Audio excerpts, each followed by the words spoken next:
semuanya, perkenalkan saya Nita Dila Pratiwi, peserta Latsar Kemendikbudristek Gelombang 5 Angkatan 13 Kelompok 4 Universitas Sulawesi Barat. Kali ini saya akan membahas tentang wawasan kebangsaan. Pertama-tama kita akan membahas tentang pergerakan nasional, di mana pergerakan nasional merupakan istilah yang digunakan untuk menyebut satu fase dalam sejarah Indonesia, yakni masa perjuangan mencapai kemerdekaan pada kurung 1908 sampai dengan 1940. Faktor penyebab tumbuhnya pergerakan nasional yang bersumber dari dalam negeri antara lain: pertama, adanya tekanan dan penderitaan yang terus-menerus sehingga rakyat Indonesia harus bangkit melawan penjajah. Yang kedua, adanya rasa senasib sepenang guna yang hidup dalam cengkraman penjajah sehingga timbul semangat bersatu membentuk negara. Dan yang ketiga, adanya rasa kesadaran nasional dan harga diri menyebabkan untuk memiliki tanah air dan hak menentukan nasib. Sejarah pergerakan nasional terbagi atas 3 generasi.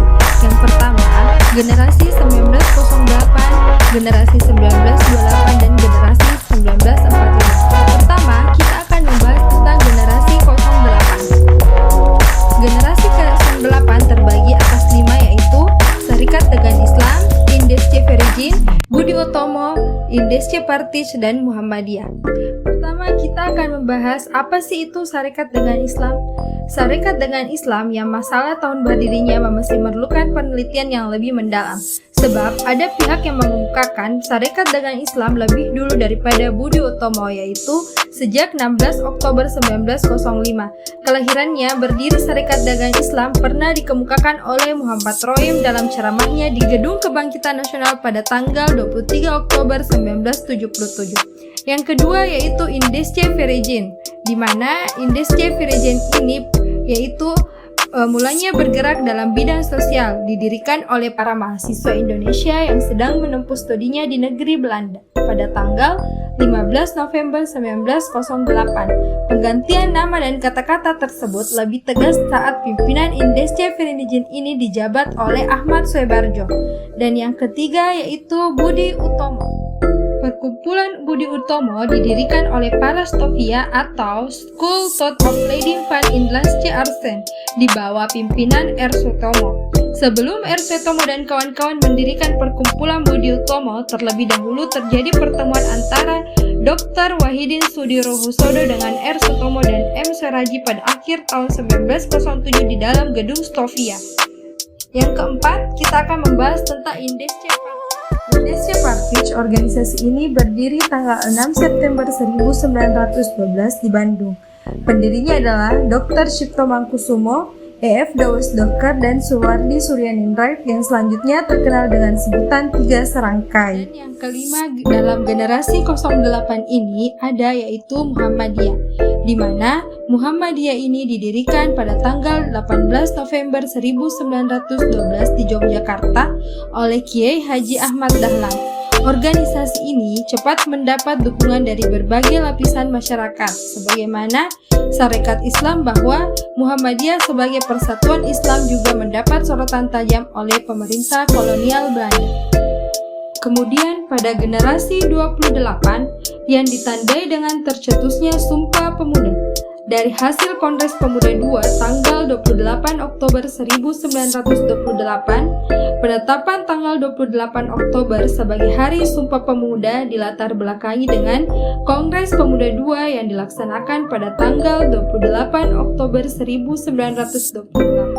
Yang ketiga yaitu generasi 45. Generasi 45 ditandai dengan Proklamasi Kemerdekaan, di mana generasi ini ditandai dengan dicetusnya Proklamasi Kemerdekaan Indonesia tanggal 17 Agustus 1945 di Gedung Pegangsaan Timur nomor 56 yang biasa dikenal sekarang di Jalan Proklamasi nomor 56 Jakarta. Selanjutnya yaitu wawasan kebangsaan dengan nilai-nilai bela negara. Yang pertama yaitu ada cinta tanah air. Poin pertama, ikut menjaga seluruh ruang wilayah Indonesia, baik ruang darat, laut, maupun udara dari berbagai ancaman seperti ancaman kerusakan lingkungan, ancaman pencurian sumber daya alam, ancaman penyalahgunaan tata ruang, ancaman pelanggaran batas negara, dan lain-lain.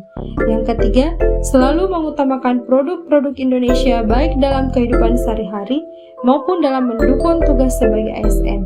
Selalu berupaya untuk memberikan kontribusi pada kemajuan bangsa dan negara melalui ide-ide kreatif dan inovatif guna mewujudkan kemandirian bangsa sesuai dengan kapasitas dan kapabilitas masing-masing.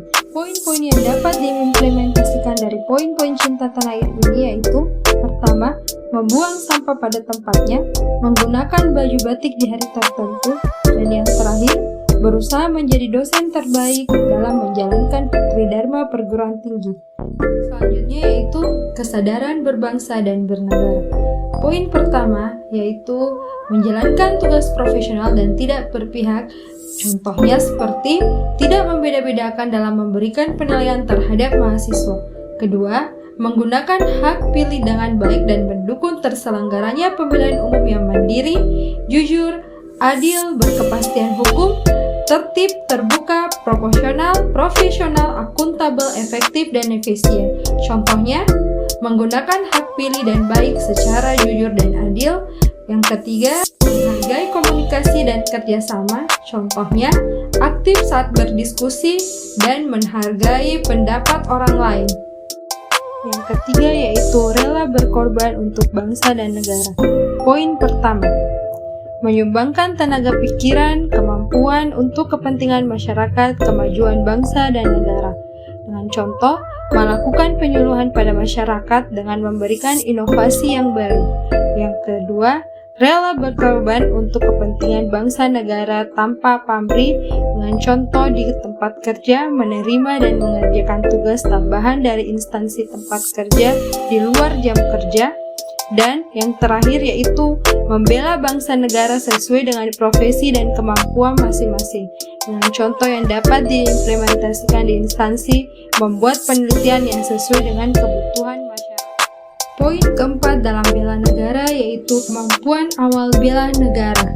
Poin yang pertama, senantiasa menjaga kesehatannya sehingga memiliki kesehatan fisik dan mental yang baik yang dapat diimplementasikan pada diri sendiri, yaitu rajin berolahraga dan mengonsumsi makan bergizi dengan tetap menjaga kesehatan. Yang kedua, memiliki kecerdasan emosional dan spiritual serta intelijensi yang tinggi. Dengan contoh, senantiasa bersyukur atas kenikmatan yang telah diberikan oleh Tuhan Yang Maha Esa. Yang terakhir atau yang ketiga, mempunyai kemampuan memahami dan mengidentifikasi bentuk-bentuk ancaman di lingkungan masing-masing, yaitu untuk sekarang dapat dilihat dengan tetap menjaga protokol kesehatan dengan memakai masker, rajin cuci tangan, dan menjaga jarak. Wawasan kebangsaan dengan poin bela negara yang kelima yaitu semangat untuk mewujudkan negara yang berdaulat, adil, dan makmur. Tidak berputus asa ketika menghadapi persoalan kehidupan bermasyarakat, berbangsa, dan bernegara. Mempraktikkan clean and good governance dalam bermasyarakat dan bernegara. Dan yang ketiga, memanfaatkan kearifan lokal untuk kesejahteraan rakyat.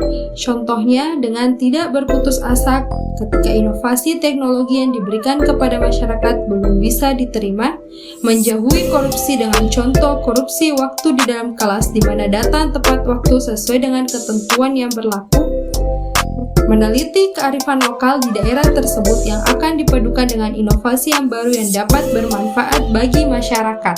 Poin yang terakhir yaitu setia pada Pancasila sebagai ideologi negara. Dengan poin atau aktualisasi implementasi, contohnya menjalankan kewajiban agama dan kepercayaan baik dan benar bisa dilihat ketika sholat berjamaah tepat waktu, memahami dan mengamalkan nilai-nilai Pancasila dalam kehidupan sehari-hari, dengan contoh melakukan musyawarah mufakat dalam memutuskan sesuatu hal. Dan yang terakhir, menghormati dan menjunjung tinggi hak asasi manusia, dengan contoh menciptakan lingkungan kerja non-diskriminatif. Sekian video wawasan kebangsaan dari saya. Assalamualaikum warahmatullahi wabarakatuh.